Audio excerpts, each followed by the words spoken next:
Shalom, la lecture du jour dans Jean, chapitre 7, versets 1 à 29. Le thème c'est Yahusha n'a pas répondu aux attentes de la foule, qui ne savait pas que penser de lui. Après cela, Yahusha parcourut la Galile, évitant volontairement Juda parce que les Judéens cherchaient à le tuer. Or, la fête de Sukkot, la fête des tentes, des cabanes, était proche en Juda. Ses frères lui dirent donc, « Pars d'ici et va en Juda, afin que tes Talmidim voient aussi les miracles que tu fais. Car personne n'agit en secret s'il veut être connu.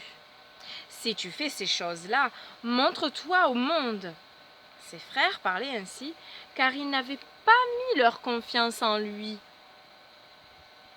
Yahusha leur dit, « Mon temps n'est pas encore venu, mais pour vous, tout temps est bon. Le monde ne peut pas vous détester, mais moi il me déteste parce que je continue à dire que ses voies sont mauvaises. Vous, montez à la fête. Quant à moi, je ne monte pas à cette fête maintenant, car le temps opportun n'est pas encore venu pour moi. » Après avoir dit cela, il resta dans la Galile.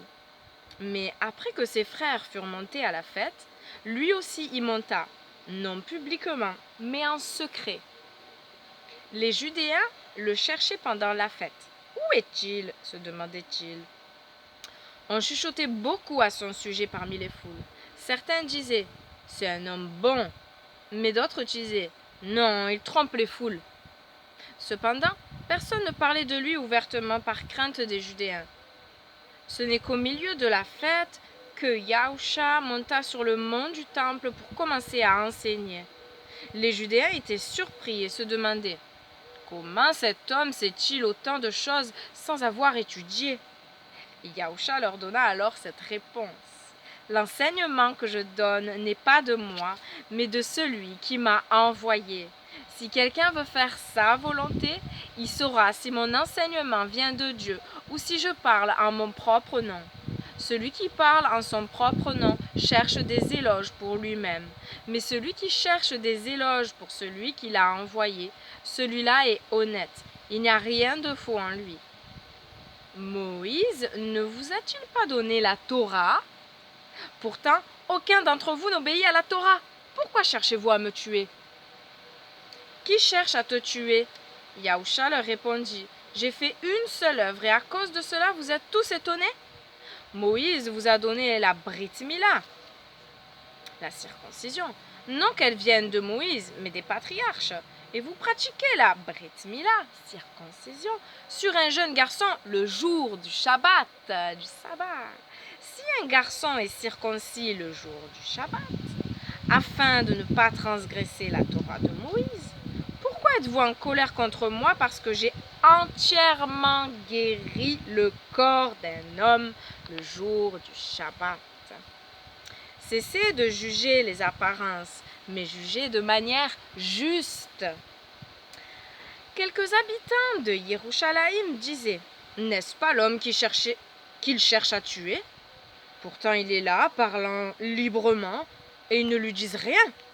Les autorités auraient-elles vraiment reconnu qu'il est le Messie? Certes, non.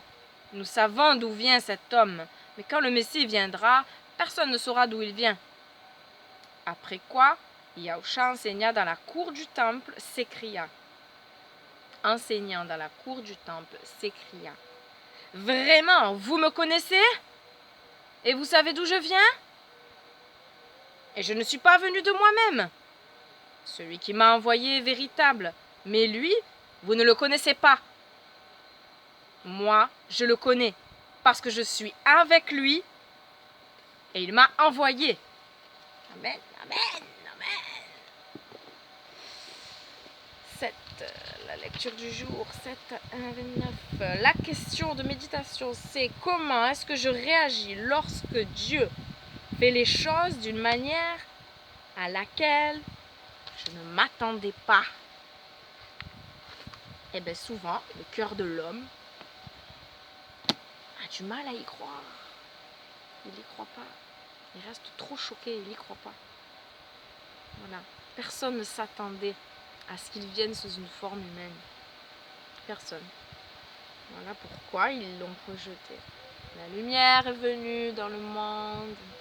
Elle est venue chez les siens ne l'ont pas reconnue. Mais à tous ceux qui l'ont